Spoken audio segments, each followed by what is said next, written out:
So first, wonderful. I was extremely excited when I was asked to do this, and even more excited when I saw the presentations that the presenters were putting together. So I want to just acknowledge that I'm from the Genome Institute, and so the Human Genome Project is never far from our thinking. And one of the things that was brought up, I think both of you sort of in a more explicit way by Kathleen, was the Human Genome Project, and the fact that we've moved from the Human Genome Project to now we're in this precision medicine.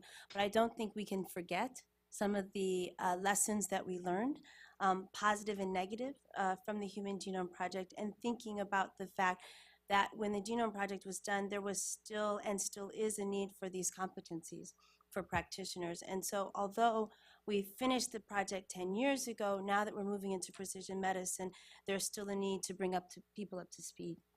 And although precision medicine is not all about genomics, it is a large part of it. And when we think about where practitioners are, probably that's going to be one of the places where they feel they need gaps filled in for them.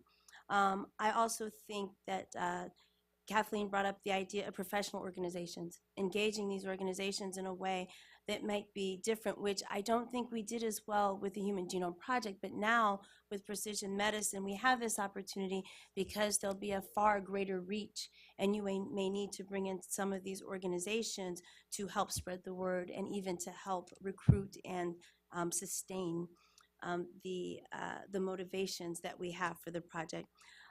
Also, the ethical, legal, and social implications of the precision medicine initiative.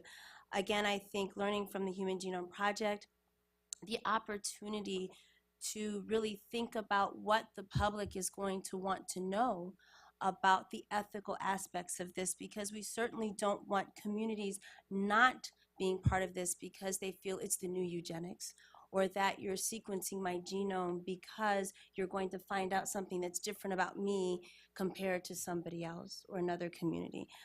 Which I think, again, as scientists, we tend to not think so much about that. It's in the back of our minds, but I think for some communities, this is very much in the forefront. And again, I think this brings me to this idea of cohort diversity and the social media. So I love the idea of social media. I think it's a wonderful platform. I think it could be used as a platform to not only spread the message, but also to help with recruitment. So you have a whole group. And one thing that I tend to think about, we always assume that these cohorts are going to be middle-aged people. But I don't know if we've given much thought to the idea of adolescents and even younger people, and the fact that they communicate through social media.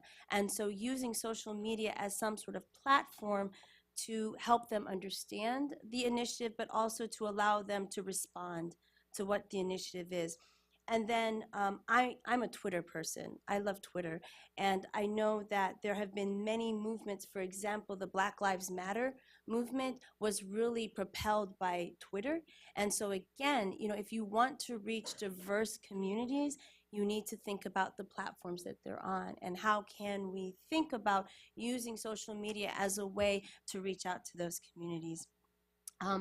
And then finally, I really think it was compelling thinking about the autism community, because again, I think most of the thinking about precision medicine has been about those sort of actionable disorders, things that are complex disorders, common diseases.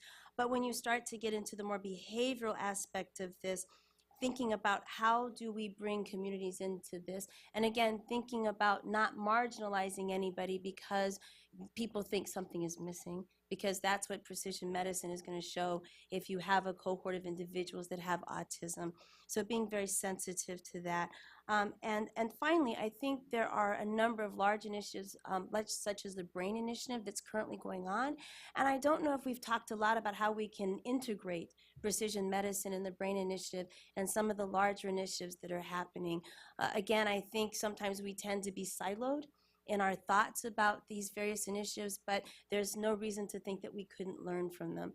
So I think from the precision medicine perspective, there's a lot that we can learn from the past, but then thinking about these wonderful new platforms such as social media, moving the initiative forward and utilizing those platforms in a way to connect with multiple people.